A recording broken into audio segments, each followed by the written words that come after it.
अभी हिमाचल प्रदेश और गुजरात में जो है मतगणना जारी है, उसके बारे में आप क्या कहेंगे कि कांग्रेस की कितनी सीटें आप एक्सपेक्ट कर रहे हैं? देखिए, मुझे तो चिंता में राहुल प्रियंका गांधी सेना का राष्ट्रीय अध्यक्ष हूँ। मैं समझता हूँ, मैं हिमाचल में था, शिमला में था, वहाँ के लोगों का नारा था कांग्रेस की 60 और बीजेपी की 8। और जिस तरह से भारतीय जनता पार्टी पीछे पीछे चली आ रही है, बढ़त बनाई आ रही है, 10 हमारे से कम भी रही तो भी हमें डर है, ये खरीद लेंगे, लोकतंत्र को लूट लेंगे।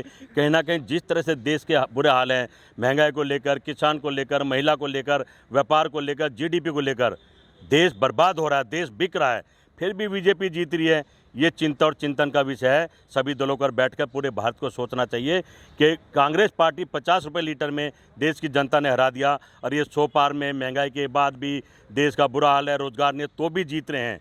ये चिंता का विषय है कि आखिर हो क्या रहा है।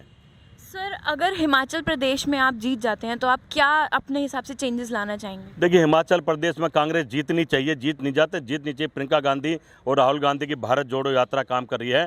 कहीं ना कहीं मैं समझता हूँ तो चेंज तो हम तो वही काम करेंगे, रोटी कपड़ा और मकान। अपने लोगों को कपड़ा देंगे, रोजगार देंगे, मकान देंगे, खाना देंगे, नौकरी देंगे, उनकी रक्षा सुरक्षा करेंगे। कांग्रेस पार्टी ने देश बनाया और मैं समझता हूँ हम देश आगे बढ़ाने के क्षेत्र में ही काम करेंगे। सर, जैसे अभी हिमाचल प्रदेश में जो है बीजेपी और कांग्रेस की कड़ी टक्कर देखी जा रही है, उसके बारे में क्या कहेंगे? इसी की चिंतन सता रही है। टक्कर तो थी नहीं कहीं भी, सुपड़ा सार था बीजेपी का, दिल्ली के एमसीडी चुनाव में भी, और वहाँ पर गुजरात में भी बीजेपी का बुरा हाल था। देश का प्रधानमंत्री गली गली घूम रहा था, धक्के खा रहा था। उसका मतलब यही है कि बुरा हाल है। प्रधानमंत्री ने कहा था वो भ्रष्टाचारी होता है जिसका पुल चुनाव में गिरता है। भगवान ने गिर दिया उसके चुनाव में, उसी का पुल गिर दिया। ममता को ताना मारा था। और कहीं मैं समझता हूँ जिस तरह से वो दौड़ रहे हैं कि वीरेंद्र भी नरेंद्र का रिकॉर्ड पार करेगा। अरे कभी ऐसा होगा कि बाहुबली का कोई रिकॉर्ड पार कर दे? बाहुबली तो बाहुबली है ना, अगर उसका कोई रिकॉर्ड पार कर दे, ये भी दुर्भाग्य की बात है। मैं जो देख रहा हूँ, समझ रहा हूँ, गुजरात का गुजरात मॉडल देश रो रहे हैं। 27 साल से बीजेपी लूट रही है, बुरा हाल है, फिर भी जीत रहे हैं। तो इस पर चिंता पूरे देश को करनी चाहिए।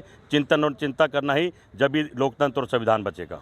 जो राहुल गांधी जी ने भारत जोड़ो यात्रा शुरू कर रखी है, क्या उससे वाकई भारत जुड़ेगा?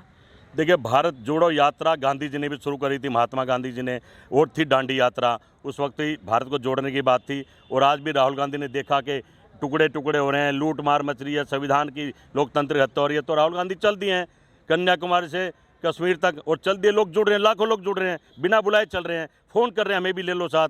तो कहीं ना कहीं हर धर्म का आदमी राहुल गांधी के साथ इस देश बचाने की मुहिम में चल पड़ा है।